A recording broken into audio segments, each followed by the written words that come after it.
First of all, let's just explain what derivatives are in general. If you have a bond, that is a debt obligation of a company.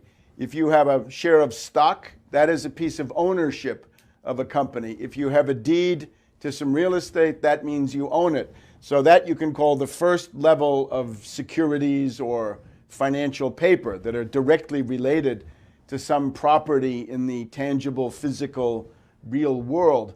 But when we get into derivatives, we're talking about other kinds of securities, other kinds of financial paper, which are based on those. So they derive their value from the underlying financial paper. And these have grown enormously in the last 30 years in particular. I regard them as the most dangerous, most toxic, most explosive form of financial speculation. Estimates of the notional value of the worldwide derivatives markets go from $600 trillion all the way up to $4 quadrillion. It's important to note that a gross domestic product of the entire world is only somewhere in the neighborhood of $70 to $75 trillion. But it's inevitable that at some point this entire mess is going to come crashing down. And when it does, the world will face a derivatives crisis that could really destroy the entire global financial system. When you talk about the size of the derivatives market, the lowest estimate I've heard is $600 trillion. Every stock on the planet, the entire market capitalization would be about $36 trillion. If you do the same process for bonds, you get a market capitalization of roughly $72 trillion. The notional value of the derivative market is roughly $1.4 quadrillion. Let's see how huge $1.4 quadrillion really is. $1.4 quadrillion is roughly 40 times the world's stock market, 10 times the value of every stock and every bond on the planet, 23 times world GDP. It is hard to fathom how much money a quadrillion is. If you started counting right now at $1 per second, it would take millions of years to count to $1 quadrillion. What we're talking about here are two main kinds. There are the exchange-traded derivatives. Here in the United States, they go across the Chicago Mercantile Exchange or the Chicago Board Options Exchange. In London, you have the London ICE Exchange, you have the London LIFI and its descendants. So here we're talking about futures, options, and indices, and also all the combinations of those. Those are exchange traded. It's estimated that the value of those, so-called the price of those at any given time, is about 700 trillion, 800 trillion, 900 trillion US dollars. But then there's a whole other dimension, which are the so-called over-the-counter derivatives, the swaps sometimes called. These are private contracts between companies, individuals, counterparties. They take place in private offices, and they're thought to be another 700 to 800 trillion in existence at any given time. And nobody knows really how much there are of those, because in most countries of the world, they're not reportable. We have the Dodd-Frank Act here in the United States, which is supposed to begin making them reportable and known, but they're very pessimistic that that's going to happen. So I would say in today's world, we've probably got between 1.5 quadrillion, and that is to say 1,500 billion US dollars in total derivatives, but they're always being bought and sold. So when we talk about turnover, the sales every year, we're probably in the neighborhood of 6 quadrillion, 7 quadrillion, 8 quadrillion. And again, the uncertainty is because nobody knows. There's no legal compulsion for a lot of these derivatives to be brought to the attention of governments. Derivatives are financial instruments used to hedge risks or for speculation. They are derived from stocks, bonds, loans, currencies, and commodities, or linked to specific events, such as changes in the weather or interest rates. The key word there is speculation. Today, the folks down on Wall Street are speculating on just about anything that one can imagine. A derivative has no underlying value of its own. A derivative is essentially a side bet. Usually these side bets are highly leveraged.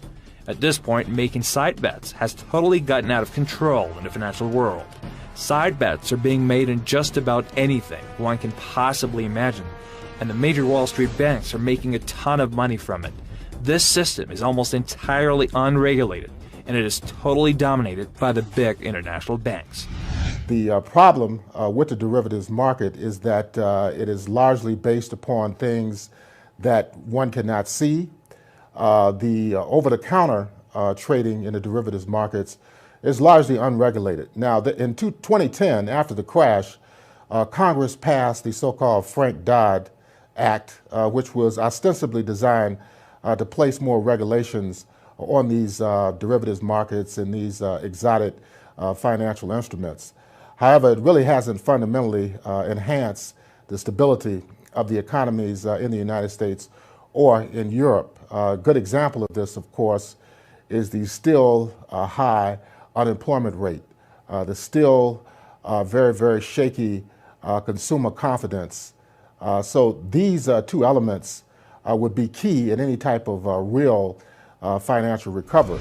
The full legalization and rehabilitation of derivatives only occurred in the year 2000. And from there, it's a straight march, right, 5 or 6 years, to this huge financial cataclysm, which is the world derivatives panic and banking panic of 2007, 2008, 2009. Compare it to 1987. In 1987, we had exchange-traded derivatives, but not over-the-counter. So it was kept within bounds, although that had far-reaching consequences. If you look at the dot-com bubble of 2000, 2001, you'll see that that got quite serious too, but it didn't turn into a world depression. It was only when you had the real estate bubble and then the securitization of the real estate mortgages in subprime made into derivatives, made into collateralized debt obligations with credit default swaps piled on top of those, and some of them incorporated into structured investment vehicles, that you got this critical mass which has blown up the US and British banking systems and pitched the world into this depression. Today, the notional value of all the derivatives held by Bank of America comes to approximately $75 trillion. JP Morgan Chase is holding derivatives with a notional value of about $79 trillion. It is hard to even conceive of such figures. Right now, the banks with the most exposure to derivatives are JP Morgan Chase, Bank of America, Goldman Sachs, Citigroup, Wells Fargo, and HSBC Bank USA. Morgan Stanley also has tremendous exposure to derivatives. These are some of the major too big to fail, too big to jail banks. The biggest U.S. banks continue to grow, and they continue to get even more power. Back in 2002, the top 10 U.S. banks controlled some 55% of all U.S. banking assets. Today, the top 10 U.S. banks control well over 80% of all U.S. banking assets. When they repealed Glass-Steagall Act in the United States, the banks have gone wild since then. And there's no regulation, there's no oversight, there's nothing to stop the financial follies of these banks who continue to make billions of dollars. All the unemployment in the world today, right, it's in the hundreds of millions. 30 million real unemployed in the United States, 40 or 45 million unemployed in the European Union. All of that is directly related to this derivatives bubble, which blew out essentially the economic, the financial system of the world. Over the past couple of decades, the derivatives market has multiplied in size. Everything is going to be fine as long as the system stays in balance. But once it gets out of balance, we could witness a string of financial crashes that no government on earth will be able to fix. All it takes is for a series of cascading events for any one of these derivative instruments to go bad, and the whole house of cards could come down and paralyze the global economy. Now, really, these banks are the too big to fail banks, and these banks have become a threat to national security in the United States, as well as to the entire global security as well.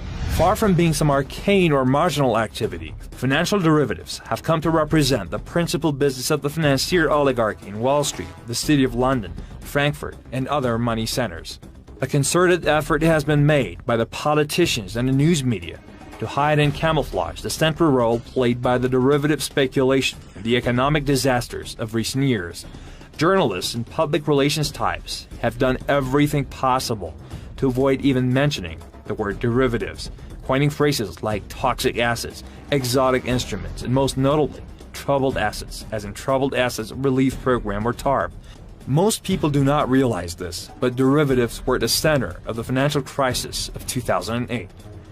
They will almost certainly be at the center of the next financial crisis as well. There's going to be another financial catastrophe that's looming here, and when that happens, it's the greatest threat to national security that the U.S. has, and it's probably the greatest threat to global security. Because when these financial markets finally collapse, and they will, because the Federal Reserve has done some unauthorized, or what I consider to be illegal acts to prop up European banks to support the euro dollar, or the euro as a currency, when these things collapse, it's going to be economic pandemonium for everyone in the world, and we're going to see shortages, we're going to see famine, we're going to see the entire system of commerce globally may shut down. And this is really distressing. What exactly is the difference between the Wall Street casino and other casinos, namely Vegas, let's say? Well, in Vegas, it's those who take part. It's the gamblers who might win or lose. Whereas in Wall Street, everyone is impacted. And everything, all prices. Long time since Thomas Aquinas' just price centuries ago. Today, everything from gasoline to rice to bread to your house to your car. Everything is gambled. Trillions and trillions of dollars in mortgage-backed securities, derivatives, options, just name it. All sorts of financial innovations. And that's what's setting the price. That's why when you gas up the car, what you're paying is not the real just price. You mentioned things like oil, gasoline, food, rice, and so forth. Now we're talking about commodities markets, and they have special problems. But the derivatives, once again, are at the center of everything. I would recommend that we look at, for example, the London ICE exchange. And what we find here is that the gasoline price, for example, worldwide, is totally determined by speculation. It is not determined by supply and demand. We saw in 2008, the oil price reached $150 a barrel, approximately. Then when Wall Street blew out with Lehman Brothers in September of 2008, it went all the way down to $35. This is not based on economic fundamentals. It's purely speculative. And what happened in 2008 was that the bankrupt banks had to sell assets in order to avoid bankruptcy. And that's what brought down the price of oil. Then when they got down to $35 a barrel, they looked around and they wanted to see if Obama would do anything to regulate derivatives. They found that he would not. And then it went right back up again. And we're back up to 140 or 150 or at various times since then. All of these issues, everything that anyone in the world uses, touches, consumes in any way is backed by some or has some derivative attached to it. The trick here is something called energy derivatives, right? This is one version of derivatives. And in particular, I would call your attention to commodity index swaps. This is one kind of derivative that should be outlawed, banned, with federal penalties, jail time, if you insist on selling them. Commodity index swaps are one, and then we have exchange-traded funds based on commodity futures. An exchange-traded fund, ETF, very popular in Wall Street. It's a kind of closed-end mutual fund, you might call it, but there it is, an exchange-traded fund, but based on commodity futures. Those are the two destructive tools that are used to bid up the price of gasoline, but also wheat, rice, food elements, and so forth. And now we're getting into high crimes against humanity because once you're tampering with food and fuel, you're putting human lives on the line. So it would be urgent to ban those two kinds of derivatives. As too big to fail,